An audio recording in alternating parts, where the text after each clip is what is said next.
हनुमान जी, मेरे को तो पूरा विश्वास है कि हनुमान जी रहे हैं।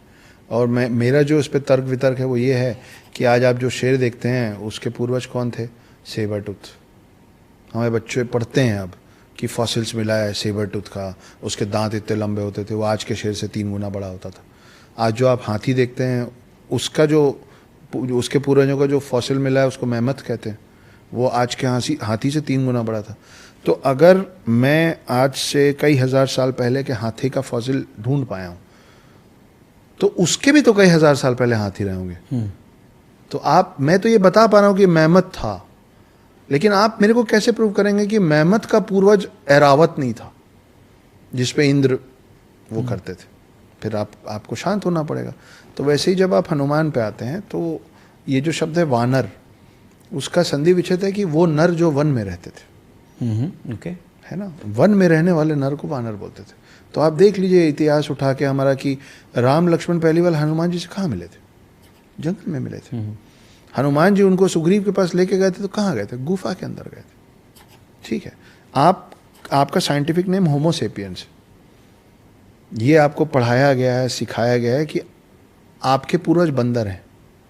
ठीक है, लेकिन क्या आज इन प्रेजेंट बंदर में सिर्फ एक ही प्रजाति है क्या?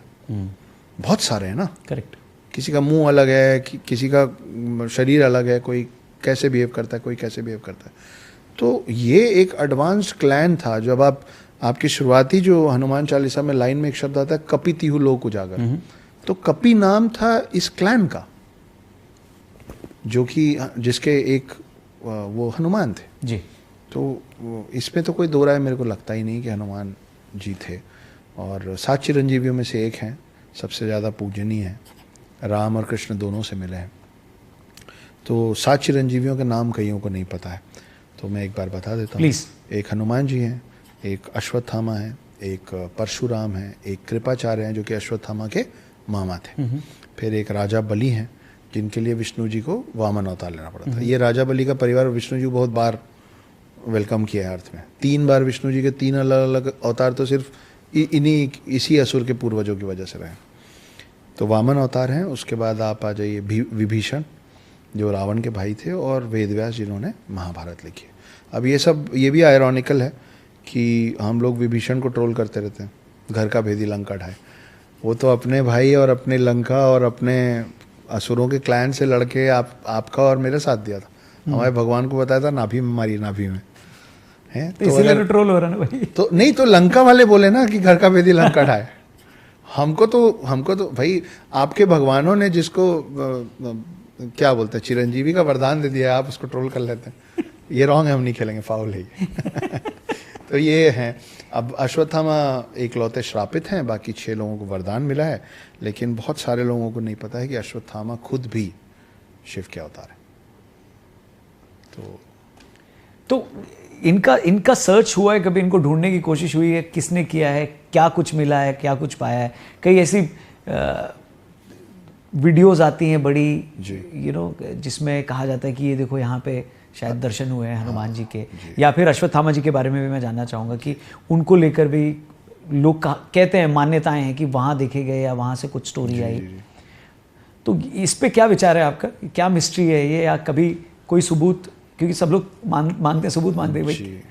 बहुत मतलब पहले तो बहुत सारे लोगों ने इन लोगों को ढूंढने की कोशिश की है, लंबी फहरिस्त है लोगों की, लेकिन उस फहरिस्त का जो आखिरी सिरा है, आखिरी आदमी जो है वो आपके सामने बैठा है। तो आपने हनुमान जी को ढूंढने की कोशिश नहीं, मैं द हिडन हिंदू में मैंने 7 चिरंजीवी, मैंने एक किरदार बनाया जिसका नाम ओम शास्त्री है। ओके। और वो बोल रहा है कि मैं 8वां चिरंजीवी हूँ, जिसके बारे में दुनिया ने अभी तक ना कभी सुना है ना कभी पढ़ा है। और मैं ढूंढ रहा हूँ 7 चिरंजीवियों को। अब तक मैं छुपा हुआ था इतिहास के पन्नों में, अब बाहर आया उन लोगों को ढूंढने में। मैं 4 युग जी चुका हूँ। मैं सतयुग से भारत, देवभूमि भारत में हूँ, अब पकड़ में आया हूँ। मैं राम से भी मिला हूँ, कृष्ण से भी, लेकिन I am none of those 7 immortals. तो उस कहानी के माध्यम से क्या मालूम ये चिरंजीवी में से कोई मेरी किताब पढ़े और बोले तुमको बहुत शौक है, मैं आता हूँ मिलने तुमसे। तो हम इंतज़ार में हैं। लेकिन हाँ, बहुत सारी कहानियाँ हैं। अश्वत्थामा की कहानियाँ मध्य प्रदेश में चल रही हैं, हमेशा से चलती आई हैं। ऐसे मंदिर हैं जो रात को बंद हो जाते हैं, मगर जब सुबह खुलते हैं तो वहाँ पूजा पाठ हो चुकी होती। तो बंद किवाड़ के अंदर कोई कैसे जाता है और कैसे करके निकलता है। ये अश्वत्थामा से जुड़ी कहानी? अश्वत्थामा से रिलेटेड है ये कहानी। फिर बस्तर में कृष्ण जी का एक मंदिर है, उसको हमें गया था बचपन में अपने स्कूल फ्रेंड्स के साथ। तो उस मंदिर के लिए कहा जाता है कि एक समय है शाम का जब किवाड़ बंद हो जाता है, उस मंदिर मतलब जो गर्भगृह है उसके अंदर एक बेड लगता है, और उस बेड को मैंने देखा है अपनी आंखों से। वो बेड को पंडित जी जैसे हमारे होटलों के हाउस कीपर होते हैं ना, कि जो बिल्कुल नीट एंड क्लीन, करेक्ट, तो वो उस बेड को उतना बिल्कुल टाइट नीट एंड क्लीन करके और अपना पूजा पाठ शाम को 6:30-7 बजे करके मंदिर बाहर से लॉक कर दिया जाता है। और हर रोज़ निरंतर 365 दिन जब उस मंदिर को सुबह खोला जाता है और अंदर जाते हैं ना, पूरा बिस्तर बिखरा होता है। तो माना जाता है कि कृष्ण वहाँ आराम करने आते हैं, वो कृष्ण की शैया है। तो ये एक बड़ी इंटरेस्टिंग कहानी है। तो और बहुत सारी हैं। हनुमान जी, अभी जैसे मैंने एक जगह पे बताया था कि मेरी पैदाइश एक छोटे से गांव में हुई है जिसका नाम अंबिकापुर है, डिस्ट्रिक्ट सरगुजा, छत्तीसगढ़। बहुत प्यारे लोग हैं, सीधे साधे लोग हैं, आपस में लड़के ख़त्म कर लेते हैं, कोई बात बड़ी बनती नहीं है। वहाँ से फिर रायपुर, इंदौर, मुंबई देख के अब वो लोग और ज़्यादा प्यारे लगते हैं। तो उससे 20 किलोमीटर दूर एक और गाँव है जिसका नाम है लमगाँव। लमगाँव। वहाँ पे बहुत सालों पहले एक किसान को सपना आया, और लगातार 2-4-5 दिन तक सपना आया। हनुमान जी बोले मैं पेड़ के अंदर फंस गया हूँ, एक पेड़ में फंसा हुआ हूँ, निकालो मेरे को। एक दिन सपने को इग्नोर किया, दूसरे दिन किया, 3-4-5 दिन जब ऐसा हो गया तो गया कुल्हाड़ी खरीदने। तो दुकान, छोटा सा गांव, सब एक दूसरे को जानते हैं। तो दुकान वाले ने बोला कि तू किसान है, तू कुल्हाड़ी क्यों खरीद रहा है? बोले वो एक पेड़ काटने जाना है। पेड़ काटने जाना? तू क्यों पेड़ काटने जाएगा? तो बोले यार मेरे को ऐसे, बता दिया कि यार मेरे को ऐसे ऐसे सपना आता है, हनुमान जी मेरे को जंगल के अंदर पूरा रास्ता बताया, वो एक पेड़ है, मेरे को उसको काटना है उसके अंदर। तो गांव वाले मजाक उड़ाने लगे कि पगला गया है, सठिया गया ये। तो बोले चल हम भी चलते, चल, फुर्सती तो बहुत होता है। तो कुछ लोग गए, और फिर जब उस पेड़ को काटा गया तो उसको पता था कि इस हाइट के ऊपर से काटना है, इसके नीचे काटूंगा तो हनुमान जी को चोट लग जाएगी। अच्छा। हाँ, तो जब वो पेड़ काटा गया तो उसके अंदर सच में हनुमान जी की मूर्ति निकली, जो अभी तक बढ़ रही है। वो छोटी सी मूर्ति निकली थी, उसका साइज हर कुछ साल में कुछ इंच बढ़ता है। ये फैक्ट है।